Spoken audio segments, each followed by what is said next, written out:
everybody. This is Melissa Peterson, and today joining me for our NASAGA podcast is none other than Dr. Scott Nicholson correct me if I'm wrong, it's Wilfrid Laurier University? That's right. Wilfrid Laurier University in Brantford, Ontario, I actually moved here in August, and so I'd been at Syracuse University for 15 years and had a chance to come to the Great White North, and so across the border, and am the director of a brand new game design and development program where I'm the first hire in. I'm hiring everyone else for it and building up this program from scratch where we train students to learn how to make games that change the world. That is awesome. So that sounds very exciting, and I know that the last time we chatted, you said that you were hiring everybody, and it was a lot of work. But it sounds like it was a lot of fun work, at least. Well, we're getting there. It's the first year is always crazy of new students coming in, everything's new, and as well trying to set up all of our connections with the community. Because we're doing every month, we do something with the community, and so raising awareness about games and games beyond screens. So my own focus is in games in the physical world, tabletop games, and live action games. But even with our digital games, helping everyone understand that games can be used for something more than just recreation. And much of that actually comes out of my work with NASAGA, that inspiration to take games and use them for other purposes. So I actually just about 3 weeks ago ran a day-long seminar for other Laurier professors based on the NASAGA conference structure. So all day we played games and then debriefed games as players and then debriefed games as facilitators. And we started with jolts and moved into icebreakers and moved into full games. And I pushed NASAGA and talked about that conference and how exciting it is. But using that model was really helpful in helping instructors see the power of these. They were all games in the physical space, so the sort of live action games we do. And I think that really raised some eyebrows about how games could be used for education. Awesome. Of course, I love to hear when NASAGA gets out into the bigger world and people start to find out about us. So the big question, though, of course, is what are you playing right now? So, first, a lot of student prototypes because it is the end of the semester. So a lot of fairly weekly written rule sets, trying to figure out what to actually do with them. But in this case, they're all games that have some sort of real world impact. So that's nice. The students, they create their own topics. So we've had games about dog training, games about learning to drive, some serious games. One student did one about abuse, actually. It's a game called 7 Days where the players are all in different sorts of abusive relationships and they're trying to help each other as a community survive 7 days. When you really don't, it's a game where players have hidden information and you don't know quite what you can do to help someone. So you're kind of taking guesses at how you could help other people to reflect that reality while you're under your own stressors. So and these are all freshmen that came up with these ideas. So It's really exciting. That's to awesome. See, what they're going to do. And at the end of, in their fourth year, their senior project is to partner with an organization and make one of these games for real. So for now, they've been just proposing organizations to make games for, but by the end, they're going to be doing it out there. So I'm excited to see where they're going to go. But for fun, in the digital world, I don't know if you all know about the Humble Bundles, but there's a product that they do their Humble Monthly Bundle where you pay ahead of time and you get a batch of games on the first of the month. And so I've been doing that now and have found some nice surprises. Two I've been playing out of this month's the Humble Monthly Bundle. One is called the Renowned Explorers International Society, where you take a group of 3 explorers out of a much larger pool, each of whom has special abilities, and you play 5 rounds of a game to see how well you do, and then you get to start over and make different choices of which combinations to take. And based upon the combinations of explorers you take, you'll be able to engage with different things in the game. Another one that came that was a surprise was called the Magic Circle, which is a term actually used in game design, and it is a metagame game where as you get into it, you're actually hacking the properties of things in the game to make them work better for you. Oh, cool. Like a monster comes and you can trap this monster and then get into his code and actually change features of the monster. So then he becomes an ally or a follower or gets special abilities. And so it's a game about thinking about, as a game designer, how do properties that you change in the world change the gameplay experience? That's really awesome. Both of those sound like something I need to check out. I wrote them down. What have you been playing? So I haven't been playing a lot of games lately, but the one that I just got totally addicted to is called Good Night Story. And it's a new one on iPad. I don't actually know if it's in the Android or Windows app store as well. But it's a match 3, but in a totally, it's one of the ones where you do the chain of things to attack a bad guy. Okay. And I've played about 8 million of this type of game, but this was the first one that I'm going back to and over and over and over again. And I think some of it has to do with just the strategy behind it. So a lot of them, you're just trying to do whatever. You don't really know. You're just matching 3, matching 3, matching 3. And this one, there's a little bit of strategy involved. So you only get attacked every however many turns. It tells you at the top. And you need to defend yourself because some of the guys can defeat you in one hit. So you kind of have to plan ahead to have shields ready to go to defend yourself. Because if you have shields, then you're not going to get hit. But if you don't have shields, then you're dead. So there's a little bit more strategy to it than some of the things that I've played in that same genre. A lot of times you aren't thinking that far ahead. But the cool thing for me, at least, because I'm a mom and I also have a career, is that I can play it in about 2 minutes at a time. So it's something like that. Otherwise, I'm not really playing a whole heck of a lot. I kind of wish I was. I I spent a little while, I think on the last time we filmed, I was playing a lot of Fallout, and I'm not playing Fallout right now. I ran out of time. But I am starting to introduce my daughter to games. So we've been playing Mancala, sort of. We've been playing 3-year-old rule set, which is pretty much just like move the pieces around and then say yay. So, the 3-year-old That's rule really set. all we need out of games. Move the pieces around and say yay. Pretty much. So we've been playing Mancala, and she's starting to get interested in video games as well, obviously, because mommy plays video games. And so we've been playing together. We've been playing, I think it's called Mama Cooks. It's like a procedural cooking game. Oh, yeah. Yeah. And so you have to like slice the onion. Slice, right, yep. Mm-hmm. So it's good for her manual dexterity a little bit too. She's already pretty good at touchscreens. She thinks she saw a tube TV the other day and she kept poking it, trying to make it do things. And, Yep. That's pretty typical for kids her age, but it helps her learn to, click and drag as much as we do anymore on a touch screen and things like that. So she's been playing that with me a little bit too, trying to sort of learn how to interact with more advanced games than the baby games. So that's pretty much what I've been playing. It's not super exciting pile of games, but so that's what I'm playing right now. But you mentioned that you are at do you call it WLU? Sure, or Laurier is actually the short term people use. Okay. For Laurier the main campus is in Waterloo, Ontario. I'm at another campus in Brantford, Ontario, which is a downtown campus. So a very different world. My lab has a door that opens right to the main square in the public library. So when we do these community events, we can actually just open the door and get the public really engaged with what we're doing. It doesn't have the ivory tower feel that a lot of campuses do. Mm-hmm. Anyway, so you mentioned that you're getting the community involved, and one of the things that I know we talked about last time is last time we talked was your work with escape rooms. So I wanted to talk a little bit about that because escape rooms are a big thing right now. Everybody's sort of talking about escape rooms. I know Philadelphia has opened like 3 or 4 escape rooms in the past 6 months, mm-hmm. and I'm noticing more and more people on my social media are talking about it. So so tell me a little bit about escape rooms. How did you get started with escape rooms? So for me, they started when I was in Singapore, actually. So the escape room, they grew out of Asia. The first one that called itself an escape room was 2007, even though we can trace back other escape room type activities to well before that. In 2010, 2011, 2012, they started to grow in Asia. Popularity there grew out of those Flash-based games, where the puzzle-based games in Flash, where you would be trying to get out of a room by figuring out puzzles. But those actually are just an extension of things like Myst, which are an extension of things like Zork. So when you actually roll an escape room concept back, it actually rolls back to text-based interactive fiction.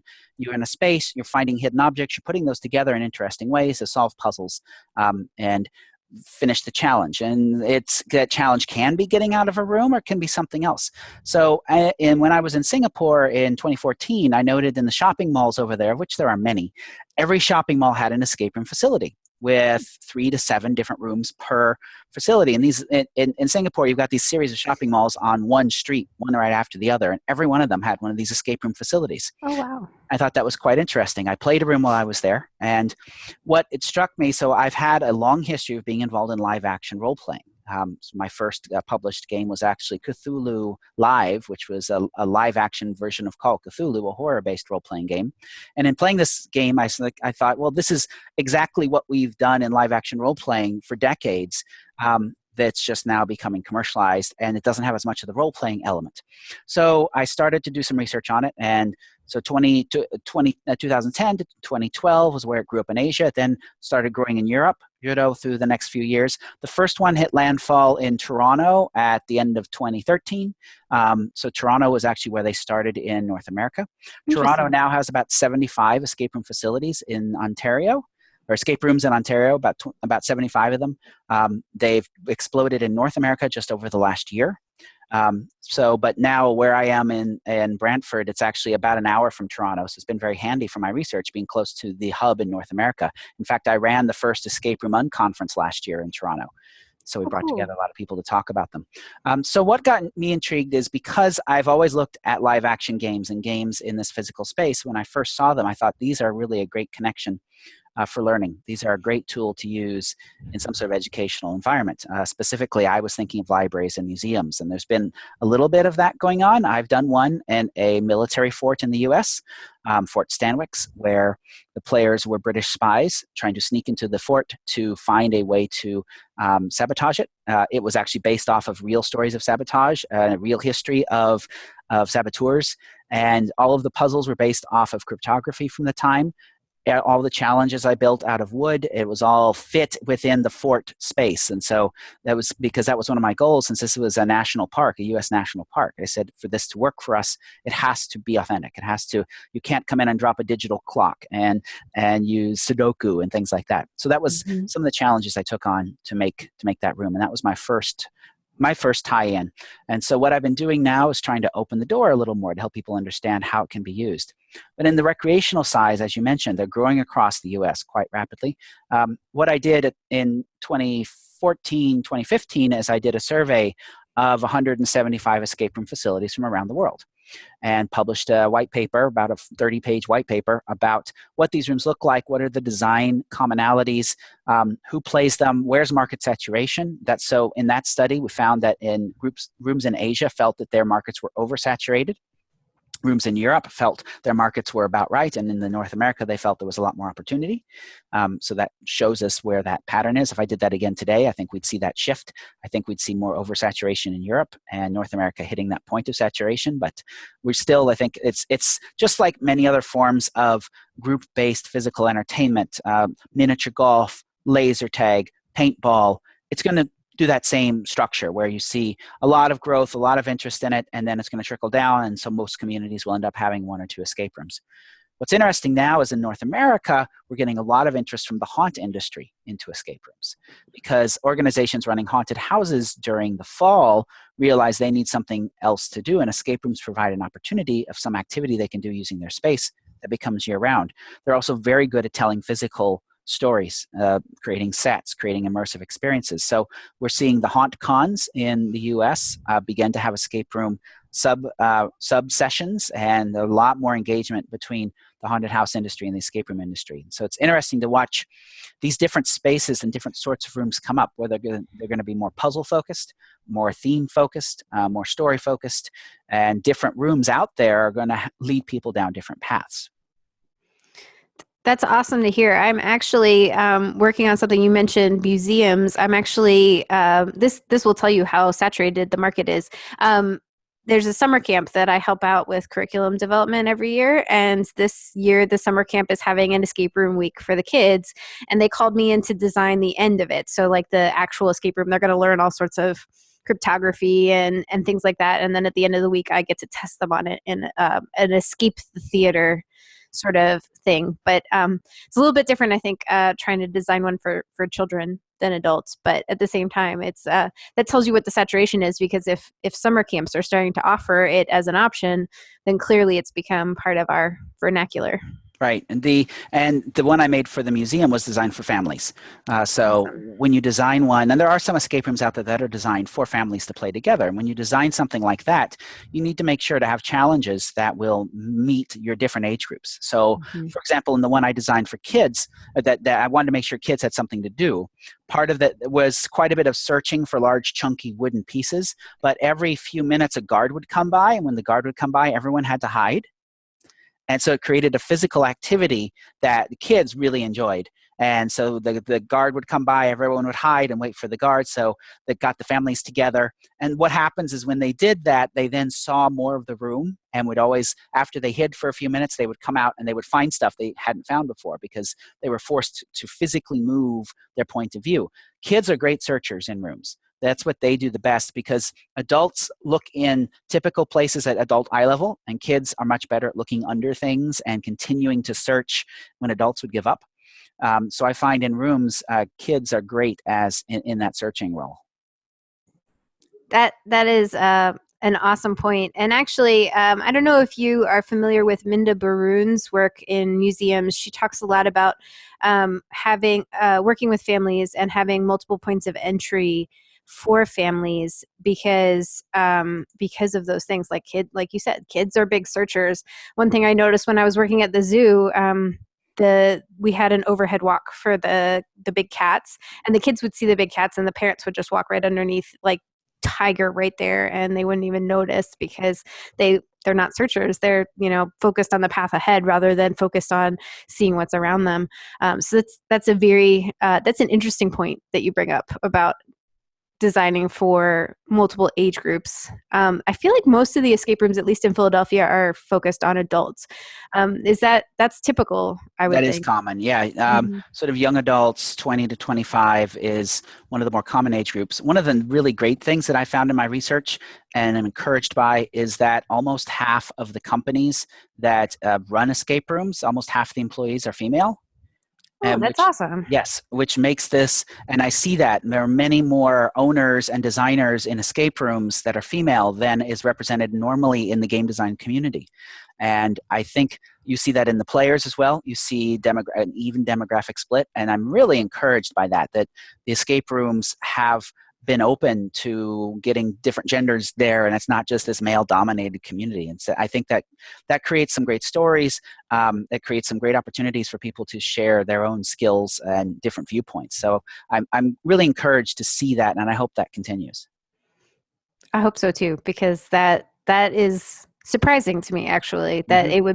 it would be more equal. So given our audience, NASAGA folks, I'm sure you've tried this. Do you, integrating learning objectives into an escape room? I know that I think I saw you posted on Twitter or something like that. That corporations are starting to use escape rooms as training opportunities. So tell me a little bit about that. How do you integrate learning objectives into an escape room besides just thinking outside the box? That's obviously part of it, but actual maybe skills or things into these escape rooms. So I'll answer the question a couple different paths. So the first path is one thing that is going on with corporate training and current recreational escape rooms is many escape rooms are realizing they can make a lot of money by focusing on bringing in corporations during the day for them to use the escape rooms as a team bonding activity. Mm-hmm. So that is actually one path that is happening is recreational escape rooms are booking slots during the day to the point that once a recreational escape room begins doing this, you will see they begin to limit the hours that they're open to the general public because they can make much more money during the day doing these corporate bookings than they can in the evenings doing these recreational games. The problem that I see, and I speak out against about this, is that many of these organizations are treating their escape rooms just like you would have as a paintball game or going out to bowl or something like that. That they're treating it with really no value beyond an activity for a group of people to do something together. Those of us in NASAGA realize, and I talk about this verbally, that this is a missed opportunity. That these rooms actually have the ability to help you explore, to move it from just being a team bonding thing to being more of team building and even more being educational. But to do that, you need to do a couple things. First, you need to recognize that it's not just about making this recreational space, but it's actually making a space that creates opportunities where you can explore specific learning outcomes that you're pursuing. I've got one I'm developing that is specifically designed around the 4 steps of engaging in a team. And in the game, you go through those, because then it also has the second part, which anyone from NASAGA knows, which you have to have a learning experience. You know what that is? What Why do you, don't you remind me? what do you do afterwards, after you play the game? Oh, debrief. That's right. It's a debriefing opportunity. And this is something where the general escape room industry has no idea the power and the requirement of debriefing in order to tie in what you just did to actually learning something. The way that the rooms are running now is they do the room, and thank you very much, and they may have a space for the group to get together afterwards and talk amongst themselves, but they're not getting into or offering, or they don't even know how to offer a systematic debrief of the experience to let people in. And that's bad, because as we know, when you create something that can be emotional, these escape rooms, because the time limit can create emotional experiences, can create people getting upset. You need to have that debriefing to help people tear out what just happened, to talk about it, and to tie it back in. So that some of my future research paths that I'm looking at are actually how to help recreational escape rooms create a debriefing structure to help teams that have gone through tie in what they've just done into what they're trying to learn. So that's path one to better addressing learning outcomes, is to better structure a debriefing that ties in the learning outcomes into the experience you just had. Path two, which I mentioned briefly, is creating rooms explicitly around learning outcomes. And with that, there's 2 different ways. There's formative and summative. So in a formative room, I made a challenge, a breakout game around the Canadian electoral system. And I should actually introduce, when I said the term breakout, what I actually mean is there's another, a whole different thing called Breakout EDU. Breakout EDU is an organization that is putting forth escape room concepts for classrooms. And the idea is that it then creates a box, and that box has a series of locks on it, and each lock is associated with puzzles or challenges. And teachers are creating games around Breakout EDU and then posting those games on the Breakout EDU website. So what the Breakout EDU people have done is they have actually made their platform open source. So you can either buy a box from breakoutedu.com that has all of the box and the locks and everything, or they just give you the list and say, here's all you need. Once you have this, now you can print out the games and use it with your box. So I designed a Breakout EDU game called Ballot Box Bumble, which was designed around the Canadian electoral systems, because I just moved up here and I wanted to better understand how things work. And I know it's one way to learn about something is to make a game about it. So I made a Breakout EDU game, where that box was a ballot box and the players were volunteers for Elections Canada. And they knew they had half an hour to get the box open. And as they were doing it, they learned about different forms of election fraud. So that game was designed to be formative, designed to teach the players, because in order to unlock the box, the players had to learn about things like robocalling and gerrymandering and these sort of things, and all the puzzles required them to do that. So the puzzles were based around them understanding gerrymandering and then actually doing gerrymandering on a district, and that would allow them to unlock a box. And so that's one path. The other path is akin to what you were talking about, a summative experience, where the players have to have the knowledge already, and the game is designed to assess what's going on. Then you get into game-based assessment, which really isn't a game at that point. It's more of a simulation-based assessment. And so that's that. And you can actually turn a summative game into a formative game simply by adding more time and materials. So you could say, yes, you have to use Morse code to get through this, but to learn Morse code, here's this Morse code. So I've actually been running things for the equivalent of the Girl Scouts up here in my game lab. And so I just got another request. I've got another group of, now we're moving up to their explorers, who are their next level up. And first I did it for their 7 to 10-year-olds, and now I have their 15 to 19-year-olds that are coming in to do another one of these boxes. Because what I do with them is first I have them play a box, and then I work with them to help them make a box. So we actually did a Breakout EDU game jam in January, where we invited people to come, and in 2 days, everyone made Breakout EDU boxes. The attendees were evenly split between teachers and some of our game design students. And so the teachers had domains they wanted to explore, and the students helped them create these challenges. So that's, if you want to get involved with using escape room concepts, but not actually being in a fully built escape room, Breakout EDU is an interesting model to look at. That's an awesome resource. Thank you for that because I will definitely check that out, especially given some of the stuff I'm doing for the camps. Yep, it'll be a perfect fit, and it's really designed around you have a space and you bring this box into a space and you run the game out of that, as compared to having to go to a facility. So you don't get all the special effects, you don't get all the searching activities. You can. The Breakout EDU box comes with a black light and a UV pen, so you can bring in some of that searching. But I did a little research actually recently where we took about a third of the published Breakout EDU games and did some analysis on them. And so now the other path that I'm writing right now is how to design better Breakout EDU games, because I'm sad to say that the current state of Breakout EDU games is akin to the state of educational games from 20 years ago, where it's a series of puzzles which may or may not attach to a theme, and there's not really an integration of a narrative or interesting decisions. Right. So which makes sense. We'd go through the same stages. So I want to help people realize, we can do better. We can do more than just this series of puzzles that are just loosely connected. We can actually tell a story through the puzzles and challenges. It is harder to do, but it's what we need to do in order to make these games more engaging. Of course, and it helps with transference. I'm going to have to do another podcast on narrative, I think, because Mark and I talked about narrative sort of obliquely last time too. So we're going to have to do a storytelling podcast as well, I think.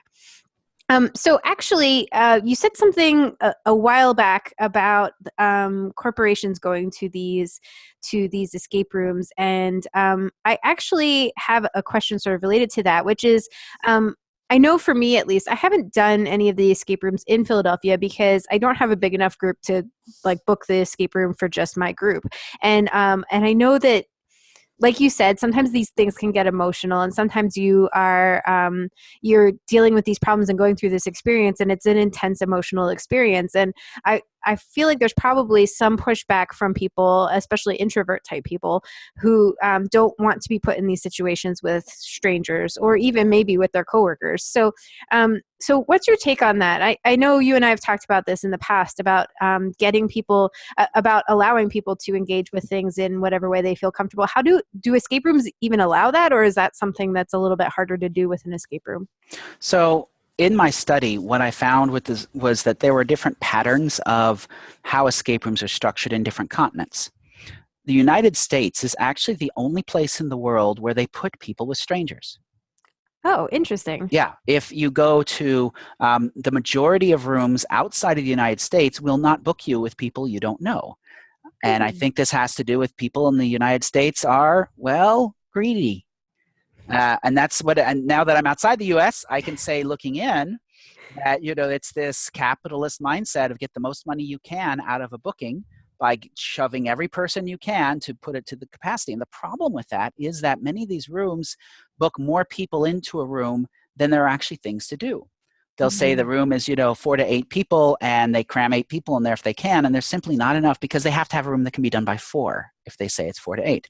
So again, this is one of my soapboxes where I'm trying to help folks in North America know, and I will say not all North American rooms book you in with randoms. That's the term we use as escape room folks, that being booked with randoms. Not all North American rooms do that. They will book your group of whatever your group is, and if it's 4, it's 4. In Canada, that's actually the model. Many more places. So it'll say your room will be for 4 to 8. They expect you to at least pay for 4 people, even if you don't have 4 people, but they won't put more people into your room. There's a few that do. The Escape from Casa Loma, which is done actually in Casa Loma, which is a historical hotel in Toronto, that was the place where World War II scientists were put up in this tower decoding things from Germany, actually has a game where you are playing those scientists in that exact location. That's trying awesome. to decode messages about locations of U-boats and things like that. It's a really cool idea, but because it's very popular, it's been booked way out. They book different groups together, but it's very unusual in Canada. In Europe, the typical model is that you pay to have the room. So you pay $150, and that's your room for an hour, and you bring whoever you want to bring. That's awesome too. Yeah, Asia tends to do the book per person, but they tend to have higher minimums. So you may be required to have 4 or 6 people to go into a room. So part of your problem happens to be because you are in the capitalist United States, and those escape room owners are trying to get all the money they can out of you. So sadly, and I've realized this has an impact on how people perceive your room, because you're not allowing them to engage in this what can be an intense, physical activity with just people they're comfortable with. So that would be a question to ask. Now, some rooms will actually let you pay X and have the room for your smaller group. And so I find you sometimes do have negotiating power with, especially on a weekday when they're not busy. Mm-hmm. If you're interested in doing a room just with your group, and you won't be able to do it on a weekend, but on a weekday, on a time when they're dead anyway, if you say, we really just want to bring X, what can we pay to have the room to ourselves? Ask that question, because a smart escape room company that doesn't have business would rather have you in the room than not. But yeah, so that's something I hope will change now that I know there are rooms in the U.S. that are going against that grain. Other than that, what tends to happen in the rooms is sometimes it's great, sometimes it's horrible. When you're hooked up with people that you don't know. And in these intense experiences, you have to go through all of the team building activity, the stages of, you have to try to deal with each other's communication styles, because communication is so important in these rooms. And you can, before going into the room, you can try to talk to the other groups and try to say, okay, who's going to be your leader, and our leader and the two leaders will talk, and we'll figure out who should be doing what kind of tasks. But sadly, it becomes a bit of a roll of the dice on that. So right now, there isn't a good solution, and rooms are, I think they're creating a bad experience in exchange for making all the money they can out of it. It's something I'm pretty critical about. In the room's defense, what people running these rooms will say is that allows us to have a room that has more to do, because if we know there's going to be 8 to 10 people in a room, there can be more challenges than if it's a room designed for 4 to 6. So they can create something that's more robust. Many times when I do something like that, I feel when I'm done, I'm like, well, no, you just created something with more loose ends, more red herrings, more things that weren't really engaging with the story, because you just wanted to keep all of us busy. So we're at a point right now, because it is such a new design space where people are trying things out. And in my research paper, I wrote one paper that talks about the 6 precursors to escape rooms. When I did my study, I found that about 40% of people that answered my survey did not start their escape room after seeing another escape room. They started their escape room because of something else. So some made it out of movies like Saw or Indiana Jones. Some made it out of reality TV show. I want something like Survivor, like those challenges. Some came out of video games, either interactive fiction or the point-and-click video games. Some came out of live-action role-playing. Those rooms, there are some rooms that actually have role-playing elements. I'm doing an event in Toronto this weekend, a theatrical escape room, where there'll be 15 teams. It's called A Night at the Wedding. And it'll be a combination of doing puzzles and then having to do role-playing to get information to be able to move forward. So there's actors, there's a story going on, and you're doing challenges alongside. One of the paths out of this, and I don't know if you've heard of these, are called puzzle hunts. And so puzzle hunts are these sorts of events, but they're done for huge groups. So for bringing this into like a conference, you could do a puzzle hunt model. And in a puzzle hunt model, what you would have is tables of people, and they'd all be given packets of puzzles. And as they solve the puzzles, they turn in the answers, they get more puzzles. And so in puzzle hunts, they're designed for handling very, very large groups. And it's not about being in this space. It's about having these groups work against each other. And that's actually a good model for a large corporate event, is the puzzle hunt model as compared to the escape room model. That makes a lot of sense. And you said something about people coming to it from strange places, not from other escape rooms. And I have noticed that myself.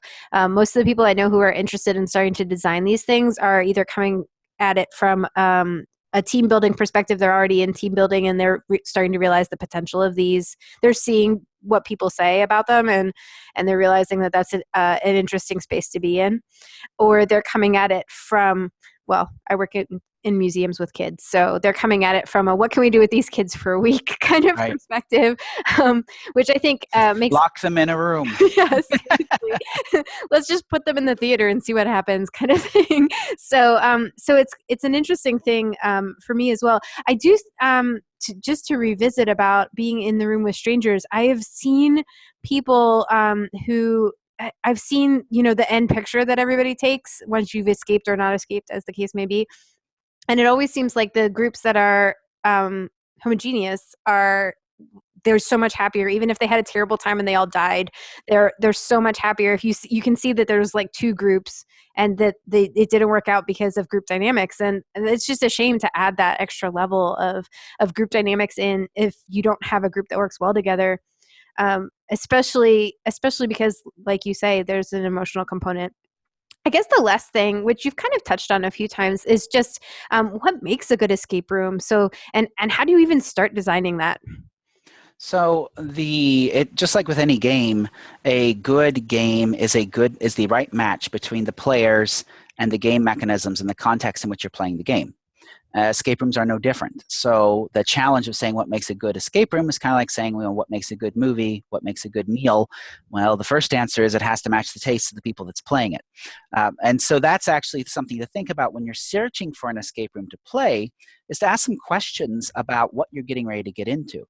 Some of them are more horror-based. As I mentioned earlier, the haunt industry is one of the paths, actually haunted houses is one of the paths into escape rooms, where it's about having that scary experience. And as you might guess, that can be the best or that can be the worst choice for someone to be in a haunted house type room, and figuring that match. So that's the first thing. But there's several different, there's 3 different design paths that I tend to explore with these escape rooms.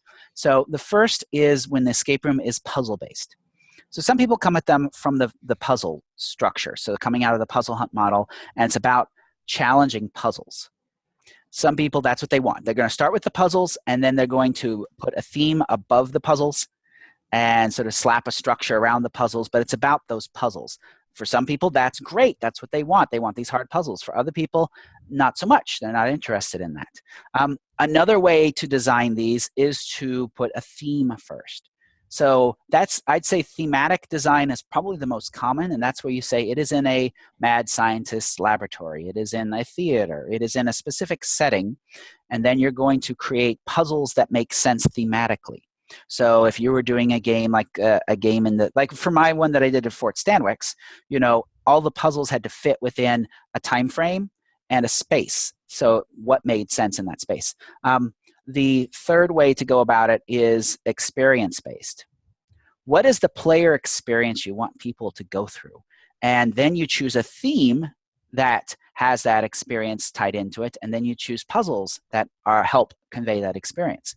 There's kind of different levels. One of the models I've written in my paper are these different levels of escape room design. So the bottom level is the puzzles. Some rooms are nothing more than a series of puzzles without even a theme. It's do these puzzles before the time runs out. And so some rooms are designed like that. Some rooms add a theme and have puzzles that fit within the theme. Some rooms have a theme and the puzzles don't fit within the theme. So you'll be like, here's a real one. Welcome into the Egyptian temple. Here's your laser maze. that really is there. And so here's this theme, but it doesn't even connect to the puzzles. So many rooms, I'd say the most common room design you see is where there's a theme and puzzles, and some of the puzzles relate thematically, perhaps just in the appearance, not necessarily in the logic or in the what's going on. The article that I'm writing about this is called about how to do better design is called Ask Why, where you ask the question, why is this here? Why did the killer write the code to the padlock in UV black light on this wall? Why? Because many of these games can't answer that question. They say, oh, it's just a puzzle. I'm like, no, step back, because that can take you to this next level where you're thinking, this is the narrative experience we want someone to go through. In order to have that narrative experience, it's going to be set within a theme, set within a time frame, and the puzzles are how you tell the story. This is what I see as the gold standard, to where each puzzle helps progress the story. And as you are doing these puzzles and challenges, that is how you're learning about your role, which is another one of my golden rules in escape room design, and that's called make the player matter. Many of these rooms set you up to say, well, you happened to be here and the door was locked and you have to get out. Well, the player doesn't matter in that case. They're just bystanders that happen to be caught in a bad situation. Don't use that model. It disempowers the players. Instead, you want to put the players in a role where you matter. As a player, you're doing something that matters, and and you give them a role to engage with, but then make sure that your puzzles tie in with the role. Don't say you're doing X and then, oh, hey, do a Sudoku because that will help you do this thing. That's sort of bad escape room design. So if I present to the golden escape room, which very few rooms hit because it's hard. but you come at it to say, what's the experience I want to convey? Okay, with that experience, what's the theme that makes sense? What's the narrative that helps bring about that experience? And then how do I tell that narrative with my challenges, with my puzzles, and with my tasks? Because there's three main things you do in these rooms. You search, you do puzzles, and you do tasks. Tasks are where you tell the group, here's what you have to accomplish. There's no question about what you're trying to accomplish. The challenge is doing it. And a laser maze is a good example of that. You know, with a laser maze, your goal, get through without touching the lasers. It's not like a puzzle where you have an unknown outcome. You have a known outcome. You're just trying to put it together. For teamwork type games, you want more tasks. You want more things where it's explicit to say, do this thing, and the challenge comes in working together to do the thing, as compared to try and solve this thing with an unknown outcome. Probably the biggest shift between a puzzle hunt model and an escape room model for a good escape room design is an escape room is going to have challenges that require multiple players to work together. It's not going to be a pencil and paper puzzle. It's going to be something about it that's going to require people to cooperate. So when you're making these, you want to think about, how do I make things that require people to work together? Awesome. It's almost like I could write a book on all this stuff. It does sound like you could write a book on all this stuff. And when you do write your book on this stuff, I will buy it. All right. That is an awesome overview. I feel like I have a way better understanding of escape rooms, which is good since I'm supposedly building one for campers. And I think you should do one. I think that would help. I think it would help as well. I've seen a lot of walkthroughs and things like that. Truthfully, the intersection between escape rooms and alternate reality games to me is actually quite strong. Mm-hmm. And pretty much everything you said, if you just put in alternate reality game instead of escape room, that's pretty much the good design for alternate reality games as well. Right. In fact, a lot of my books I'm working on for this are books on designing interactive fiction. Mm-hmm. That's really, it's interactive fiction games, and it ties right into these things. So it's the same, because if you look for the closest model for design, it's really interactive fiction games. That's what you're designing. And a good interactive fiction game is about telling the story through the puzzles, not just pick up these two random items, shove them together, and all of a sudden something happens. So if you're looking for models to help you become a better escape room designer, look for the writings about interactive fiction. Mm-hmm. I did put together a video. I've got a YouTube video for you out there. For anyone that hasn't done one yet, it's about a 12-minute video on Escape Rooms 101 and what to expect, how to approach rooms, what to get ready for. And I've done it specifically for helping people who've never done a room before to feel a little bit more comfortable before you do your first one.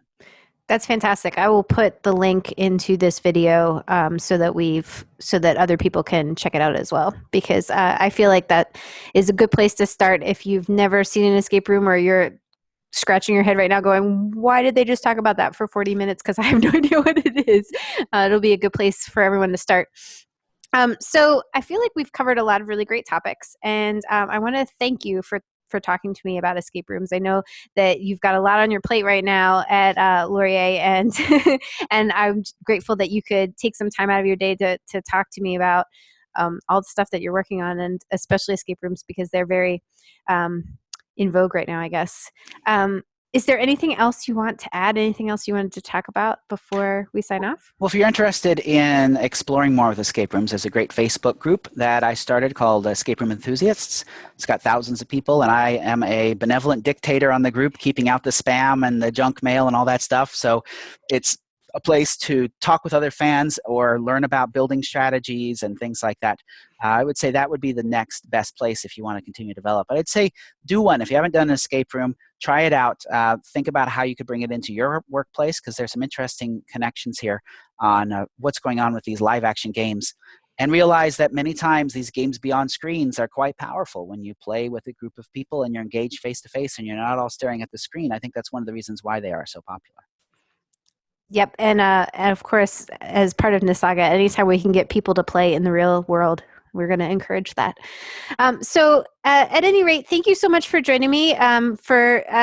This is, of course, Dr. Scott Nicholson from Wilfrid Laurier University, and I'm Melissa Peterson of the board of NASAGA. And if you haven't heard of us before, please check us out at nasaga.org.